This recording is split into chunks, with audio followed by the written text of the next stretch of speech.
கர்த்தருடைய பரிசு நாமத்திற்கு ஸ்தோத்திரம் உண்டாவதாக. இன்றைய ஜீவவார்த்தை நிகழ்ச்சியை கேட்டுக் கொண்டிருக்கும் அனைவரையும் கர்த்தருடைய பரிசு நாமத்தினால் வாழ்த்துகிறேன், ஆசீர்வதிக்கிறேன். இன்றைய சின்ன தியானத்திற்கு தேவன் கொடுத்த வேத பகுதி, அது யோவான் எழுதின சுவிசேஷம், அதில் 1ஆம் அதிகாரம், அதில் 7ஆம் வசனம். யோவான் 1:7. உலகத்திலே வந்து எந்த மனுஷனையும் பிரகாசிப்பிக்கிற ஒளியே அந்த மெய்யான ஒளி. இது வந்து உங்களை பிரகாசிக்கப்பட பண்ண போகிற ஒளி.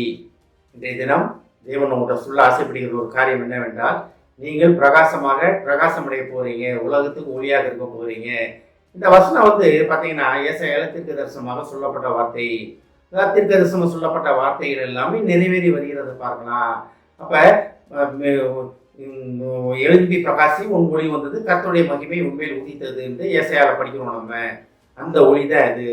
எந்த ஒளி? தேவன் இயேசு கிறிஸ்துவே ஒளியாக இருக்கிறார்.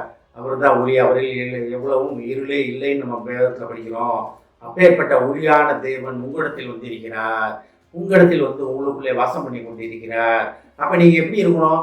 மோசே வந்து ஆசாரி கூடாட்டு விட்டு வெளியே வரும்போது முகம் பிரகாசித்தது, அதே போல் பிரகாசம் நம்ம மூஞ்சில இருக்கணும்.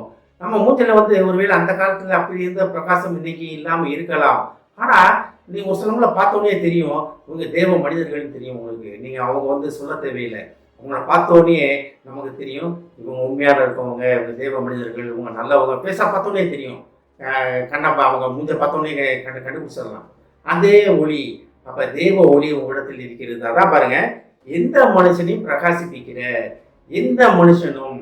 அப்ப இதுல வந்து பாருங்களேங்க, இந்த சுவிசேஷத்துல என்ன அழகா யோவான் சொல்லியிருக்காரு, இவங்க நல்லவங்க, ரட்சிக்கப்பட்டவங்க, அப்படி இப்படிலாம் சொல்லவே இல்லை. எந்த மனுஷனையும் பிரகாசிப்பிக்கிற ஒளி. அப்ப நம்ம எந்த இடத்துல இருக்கோம், எந்த நிலைமையில இருந்தாலும் நம்ம தேவனை நோக்கி பார்க்கும் பொழுது, தேவனை நோக்கி நம்ம வாழ்க்கையை திருப்பும் பொழுது, நம்ம காரியங்களை தேவனை நோக்கி நம்ம செலுத்தும் பொழுது, எண்ணங்களை செலுத்தும் பொழுது நம்ம அந்த இடத்துக்கு வந்துடுறோம்.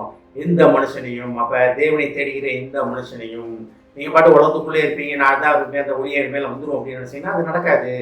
ஒருவேளை அது வந்து மாய்மாலமான காரியங்களாக இருக்கலாம், உலகத்தின் மந்திரவாதிகள் தந்திரவாதிகள் அவங்களால செய்யக்கூடிய ஒரு காரியமா இருக்கலாம். ஆனா அது வந்து நிரந்தரமான காரியங்கள் கிடையாது, அதெல்லாம் மறைந்து போகிற காரியங்கள்.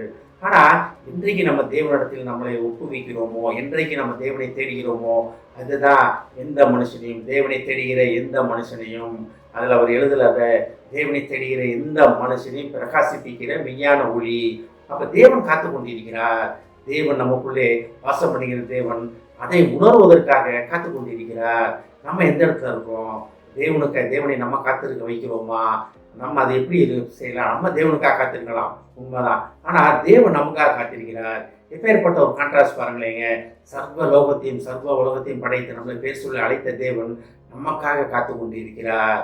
இதுக்காக நம்மளை பிரகாசமடைய வைப்பதற்காக. அதே யோவான்லே அந்த அதிகாரத்திலே என்ன சொல்லுது? உதிக்கிற உன் ஒளியிடத்திற்கு ராஜாக்களும் பிரபுக்களும் வருவார்கள். அப்ப அதுதான் உங்களோட அழைப்பின் நோக்கமே. அப்ப தேவன் உங்களோட படைப்பின் நோக்கமே அதுதான். ஒருவேளை ராஜாக்கள் பிரபுக்களுக்கு இல்லைன்னு நினைக்கல நீங்க. இந்த வசனமும் அடிக்கடி நான் சொல்லிட்டே இருக்கேன் உங்களுக்கு. இந்த வருடத்துல வந்து இதெல்லாம் நடக்க போகிற காரியங்கள்.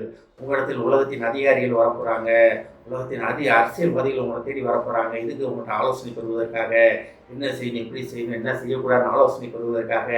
ஏன்னா தேவ ஒளி உங்க மேல இருக்கிறது, அதை உணர்ந்து நம்ம செய்யணும். ஆனா தேவன் காத்து கொண்டு இருக்கிறார். ஏன்னா வேதத்துல கடைசி இதாகிய வெளிப்படுத்தல் என்ன சொல்றார், தேவன் என்ன சொல்றார் பாருங்க. வாசல் படி இந்த கதவை தட்டி கொண்டு இருக்கிறேன் அப்படின்றாரு. இருதய கதவை தட்டி கொண்டு இருக்கிறார்.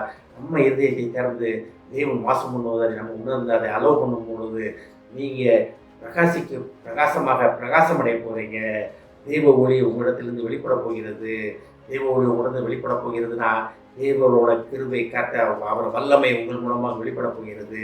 இதை கேட்டுக்கொண்டிருக்கும் தேவ பிள்ளைகளே, தேவன் உங்களுக்காக காத்து கொண்டிருக்கிறார். அழைப்பின் சத்தத்தை கேட்டதிலே நிலைத்து நிற்பதற்காக நம்ம ஆயத்தமாவோம், ஜெபிப்போம். எங்களை அதிகமான நேசிக்கும் அன்பின் பரலோக பிதாவே, எந்த நம் மனுஷனையும் பிரகாசிப்பிக்கிற மெய்யான ஒளி என்பதை நாங்கள் அறிந்து கொண்டோம் ஆண்டவரே. உண்மை தேடுகிற எந்த மனுஷனும் பிரகாசமடைந்து உலகத்தில் ஒளியாக இருப்போம் என்பதை அறிந்து அந்த நிலையிலே நிலைத்து நிற்க எங்களுக்கு உதவி செய்யும் ஆண்டவரே. இதை கேட்டுக்கொண்டிருக்கும் ஒவ்வொருவரையும் ஆசீர்வதிக்கிறோமாப்பா. ஒவ்வொரு குடும்பத்தையும் ஆசீர்வதிக்கிறோம் ஆண்டவரே. குடும்பத்தில் உள்ள ஒவ்வொருவரும் எழுப்பி பிரகாசிக்க, தேவ ஒளியை பெற்று எழுப்பி பிரகாசிக்க போவதற்காக நன்றி ஆண்டவரே. ஆசீர்வதிக்கிறோமாப்பா. இயேசுவின் மூலமாய் கேட்கிறேன் நல்ல பிதாவே, ஆமென். கர்த்தர் உங்களை ஆசீர்வதிப்பாராக.